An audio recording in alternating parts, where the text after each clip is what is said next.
के बीच खेले जा रहे टी20 सीरीज का आखिरी मुकाबला कोलकाता के ईडन गार्डन स्टेडियम में खेला गया, जिसमें भारत एक बार टॉस जीत गए।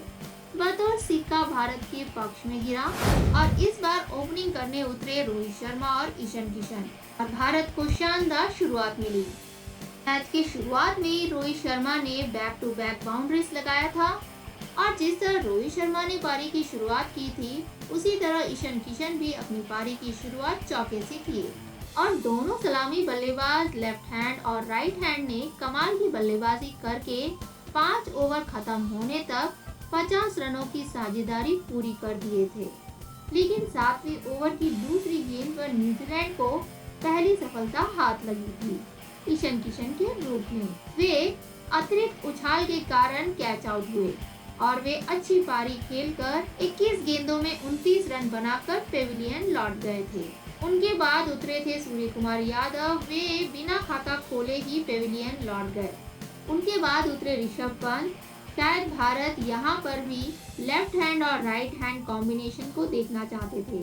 टीम मैनेजमेंट बहुत से बदलाव किए, शायद एक्सपेरिमेंट कर रहे थे और ऋषभ पंत भी अपना प्रभाव दिखाने में नाकामयाब रहे और वे केवल 4 रन बनाकर मिचेल सैंटनर की गेंदबाजी में निशान को कैच देकर आउट हुए और यहाँ पर न्यूजीलैंड को अच्छी वापसी मिली। भारत 10 ओवर खत्म होने तक 3 विकेट के नुकसान पर 90 रन बनाकर अच्छी स्थिति पर थे। पहला हाफ खत्म होने के बाद रोहित शर्मा कप्तानी पारी खेलकर अपना अर्धशतक पूरा किए, लेकिन एक भारी शॉट मारने के प्रयास में कैच आउट होकर पेविलियन लौट गए और वे 31 गेंदों में 56 रन बनाए। उनके बाद श्रेयस अय्यर और वेंकटेश अय्यर पारी को संभालते हुए बल्लेबाजी किए थे। वेंकटेश अय्यर 15 गेंदों में 20 रन बनाकर ट्रेंट बोल्ट की गेंदबाजी में मार्क चैपमैन को कैच देकर आउट हुए, तो वही श्रेयस अय्यर 20 गेंदों में 25 रन बनाकर एडम मिलने की गेंदबाजी में डेरिल मिचेल को कैच देकर आउट हुए। हालांकि दोनों खिलाड़ियों ने अच्छी पारी खेली। शुरुआत अच्छी थी भारत की, लेकिन बाद में थोड़ी गति धीमी हो गई थी। शुरुआत में जिस तरह भारत ने बल्लेबाजी किया था, ऐसा लग रहा था कि 200 रन तक पहुंच जाएंगे, लेकिन विकेट गिरने के बाद रन बटोरना थोड़ा मुश्किल हो गया था। हर्षल पटेल ने शानदार शुरुआत दिया था। उन्होंने चौके और छक्के लगाया और स्कोरबोर्ड को आगे बढ़ाया। हर्षल पटेल और अक्षर पटेल डेथ ओवर्स में उतरकर चतुराई से बल्लेबाजी कर रहे थे। किसी तरह भारत रन बटोरना चाहते थे। हर्षल पटेल अच्छी पारी खेलकर 10 गेंदों में 18 रन बनाकर पेविलियन लौट गए। वे जब आउट हुए थे, ना न्यूजीलैंड ने अपील किया और ना ही अंपायर ने। वे खुद ही मैदान छोड़कर निकल गए, क्योंकि उन्हें पता चल गया था कि वे क्लीन बोल्ड होकर आउट हुए। आखिरी में उतरे दीपक चाहर अक्षर पटेल के साथ मिलकर अच्छी साझेदारी निभाए और उन्होंने 2 चौके और 1 छक्के लगाकर एक अच्छी स्कोर खड़ा किए। अक्षर पटेल 2 रन बनाकर अजय रहे, तो वही दीपक चाहर केवल 8 गेंदों में 21 रन बनाकर अजय रहे। इसी के साथ भारत निर्धारित 20 ओवर में 7 विकेट के नुकसान पर 184 रन का लक्ष्य खड़ा किए थे। दूसरी ओर न्यूजीलैंड की गेंदबाजी शुरुआत में खराब रही, लेकिन फिर न्यूजीलैंड ने उसके बाद अपनी सूझबूझ से फील्डिंग की। जो कि इस मैच में टीम सऊदी नहीं थे, तो थोड़ा बहुत उनकी कमी का असर तो रहा होगा। फिलहाल न्यूजीलैंड की गेंदबाजी ने तगड़ी गेंदबाजी की थी। मार्टिन गप्टिल का शानदार फील्डिंग रहा। ट्रेंट बोल्ट ने शुरुआत में ज्यादा रन दे दिया था, उसके बाद उन्होंने अपनी गति को संभालते हुए गेंदबाजी की। उन्होंने अपने 4 ओवर में 7.75 इकोनॉमी रेट के साथ 31 रन देकर 1 विकेट चटकाए और उन्होंने वेंकटेश अय्यर का विकेट लिया। वही एडम मिल ने 4 ओवर में 11.75 इकोनॉमी रेट के साथ 47 रन देकर 1 विकेट लिए और बहुत एक्सपेंसिव रहे और वे श्रेयस अय्यर का विकेट लिए। लॉकी फर्ग्यूसन भी बहुत एक्सपेंसिव रहे। वे अपने 4 ओवर में 11.25 इकोनॉमी रेट के साथ 1 विकेट लेकर 45 रन दिए और उन्होंने हर्षल पटेल का विकेट लिया। वही मिचेल सैंटनर शानदार गेंदबाजी करके अपने 4 ओवर में 3 विकेट चटकाए और सोडी अपने 4 ओवर में 7.75 इकोनॉमी रेट के साथ 31 रन देकर एक विकेट लिए और उन्होंने हिटमैन रोहित शर्मा का विकेट लिया। रोहित शर्मा शानदार बल्लेबाजी किए। वे शुरुआत से ही आक्रामक बल्लेबाजी करके स्कोरबोर्ड को आगे बढ़ा रहे थे। वे ईशान किशन के साथ मिलकर ताबड़तोड़ शुरुआत किए और भारत को एक अच्छी स्थिति पर ला दिए थे। उन्होंने ईशान किशन के साथ मिलकर 69 रनों की साझेदारी बनाकर अपना अर्धशतक पूरा किया और यह उनके लिए 26वां अर्धशतक है। रोहित शर्मा ने श्रीलंका के खिलाफ भी इसी मैदान पर 200 रन से अधिक रन बनाए थे और कोलकाता के ईडन गार्डन्स स्टेडियम में फिर एक बार उन्होंने अपना अर्धशतक पूरा किया। लेकिन 12वीं ओवर की दूसरी गेंद में इस जोड़ी की गेंदबाजी में उन्हीं को कैच देकर आउट हुए और वे अपने पारी में 31 गेंदों में 180 स्ट्राइक रेट के साथ 5 चौके और 3 छक्के लगाकर 56 रन बनाए। ईशान किशन की बात की जाए तो वे भी शानदार शुरुआत दिए और वे रोहित शर्मा के साथ मिलकर पहले विकेट के लिए 69 रनों की शानदार साझेदारी निभाई। भले वे ज्यादा रन बटोर नहीं पाए, लेकिन जबरदस्त शुरुआत देकर भारत को एक अच्छे स्कोर में पहुंचाने में अपनी भूमिका निभाई। वे 7वीं ओवर की दूसरी गेंद पर मिचेल सैंटनर की गेंदबाजी में टिम सेफर्ड को कैच देकर आउट हुए और वे अपने पारी में 21 गेंदों में 138 स्ट्राइक रेट के साथ 6 चौके लगाकर 29 रन बनाए। मिचेल सैंटनर शानदार गेंदबाजी किए। वे अपनी गेंदबाजी से भारत के बल्लेबाजों को काफी दबाव में रखे और वे अपने पहले ही ओवर में 2 विकेट चटकाए और फिर एक और विकेट लेकर अपने खाते में 3 विकेट डाले। पहले उन्होंने ईशान किशन का विकेट लिया, फिर उसके बाद उन्होंने सूर्य कुमार यादव का विकेट लिया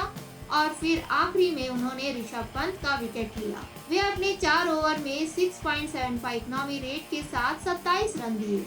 न्यूजीलैंड को मिला 185 रनों का लक्ष्य और उसका पीछा करने उतरे न्यूजीलैंड को खराब शुरुआत मिला, क्योंकि शुरुआत में ही डेरिल मिचेल केवल 5 रन बनाकर अक्षर पटेल की गेंदबाजी में हर्षल पटेल को कैच देकर आउट हुए और उनके बाद उतरे मार्क चैपमैन भी अपना प्रभाव दिखाने में नाकामयाब रहे और वे बिना खाता खोले उसी ओवर की आखिरी गेंद पर अक्षर पटेल की ही गेंदबाजी में ऋषभ पंत द्वारा स्टंप आउट हुए और उनके बाद उतरे ग्लेन फिलिप्स भी बिना खाता खोले अक्षर पटेल की ही गेंदबाजी में क्लीन बोल्ड होकर पेविलियन लौट गए। भारत को शानदार 3 सफलता हाथ लगी अक्षर पटेल द्वारा। गजब की गेंदबाजी देखने को मिली। वही मार्टिन गप्टिल शुरुआत से ही शानदार बल्लेबाजी कर रहे थे और वे चौके छक्कों की बरसात भी किए। लगातार 3 विकेट गिरने के बाद वे टिम सेफर्ड के साथ मिलकर स्कोरबोर्ड को आगे बढ़ा रहे थे। मार्टिन गप्टिल शानदार शॉट्स लगाने में काफी माहिर हैं और न्यूजीलैंड 10 ओवर खत्म होने तक 3 विकेट के नुकसान पर 68 रन बनाए। भारत के मुकाबले वे 16 रन पीछे थे। केवल और केवल मार्टिन गप्टिल के वजह से यहाँ तक वे पहुँच पाए। मार्टिन गप्टिल अपना अर्धशतक पूरा करके चाहल की गेंदबाजी में कैच आउट हुए थे और उनके तुरंत बाद अगले ही ओवर की चौथी गेंद पर टिम सेफर्ड भी, जो कि अच्छी बल्लेबाजी कर रहे थे, वे रन आउट के रूप में ईशान किशन द्वारा आउट हुए और जिम्मी निशाम भी केवल 3 रन बनाकर हर्षल पटेल की गेंदबाजी में ऋषभ पंत को कैच देकर आउट हुए थे और तुरंत अगली ओवर की पहली गेंद पर मिचेल सैंटनर भी केवल 2 रन बनाकर रन आउट के रूप में ईशान किशन द्वारा आउट हुए। न्यूजीलैंड को खराब शुरुआत मिली थी। थोड़ा बहुत मार्टिन गप्टिल पारी को संभालने का प्रयत्न किए थे, लेकिन उनका भी विकेट गिरने के बाद लगातार 3 विकेट का नुकसान हुआ था। उनके आउट होने से पहले 3 विकेट और उनके आउट होने के बाद और 3 विकेट। एडम मिल ने भी ज्यादा देर तक मैदान पर टिक नहीं पाए और वे 7 रन बनाकर वेंकटेश अय्यर की गेंदबाजी में ऋषभ पंत द्वारा कैच आउट हुए। इस जोड़ी 2 चौके के साथ शुरुआत किए थे, लेकिन वे भी 9 रन बनाकर हर्षल पटेल की गेंदबाजी में सूर्य कुमार यादव को कैच देकर आउट हो गए। वही फर्ग्यूसन अच्छी बल्लेबाजी कर रहे थे और वे भी 8 गेंदों में 14 रन बनाकर दीपक चाहर की गेंदबाजी में उन्हीं को कैच देकर आउट हुए और ट्रेंट बोल्ट 2 रन बनाकर अजय रहे और भारत इस मैच को शानदार जीत हासिल किए 73 रनों से। दूसरी ओर भारत की गेंदबाजी भी शानदार रही। अक्षर पटेल का गजब का गेंदबाजी देखने को मिला। पावर प्ले तक उन्होंने 3 विकेट चटकाए। भुवनेश्वर कुमार 2 ओवर डालकर 6 इकनॉमी रेट के साथ 12 रन दिए, तो वही दीपक चाहर 2.2 ओवर में 12 इकनॉमी रेट के साथ 26 रन देकर 1 विकेट चटकाए। अक्षर पटेल अपने 3 ओवर में 3 विकेट चटकाए। वही युजवेंद्र चाहल 4 ओवर में 6.50 इकनॉमी रेट के साथ 26 रन देकर 1 विकेट लिए। वेंकटेश अय्यर 3 ओवर डालकर 4 इकनॉमी रेट के साथ 12 रन देकर 1 विकेट लिए और हर्षल पटेल 3 ओवर में 8.67 इकनॉमी रेट के साथ 26 रन देकर 2 विकेट चटकाए। तकरीबन सारे ही गेंदबाज सफल रहे और इस जीत के साथ भारत की नई शुरुआत। मार्टिन गप्टिल शानदार बल्लेबाजी किए थे। वे शुरू से ही आक्रामक बल्लेबाजी करके अपना अर्धशतक पूरा किए। वे पहले हाफ तक पारी को संभालते हुए खेल रहे थे, लेकिन 11वें ओवर की तीसरी गेंद पर युजवेंद्र चाहल की गेंदबाजी में सूर्य कुमार यादव को कैच देकर आउट हुए। वे अपना शानदार पारी खेलकर 36 गेंदों में 141.67 स्ट्राइक रेट के साथ 4 चौके और 4 छक्के लगाकर 51 रन बनाए। अक्षर पटेल शानदार गेंदबाजी किए। वे अपने पहले ओवर में डेरिन मिचेल और मार्क चैपमैन का विकेट लिए, तो वही दूसरे ओवर में ग्लेन फिलिप्स का विकेट लेकर अपने खाते में 3 विकेट डाले। साथ ही उन्होंने अपनी गेंदबाजी से न्यूजीलैंड के बल्लेबाजों के ऊपर काफी दबाव रखा। वे अपने 3 ओवर में 3 इकनॉमी रेट के साथ 9 रन दिए।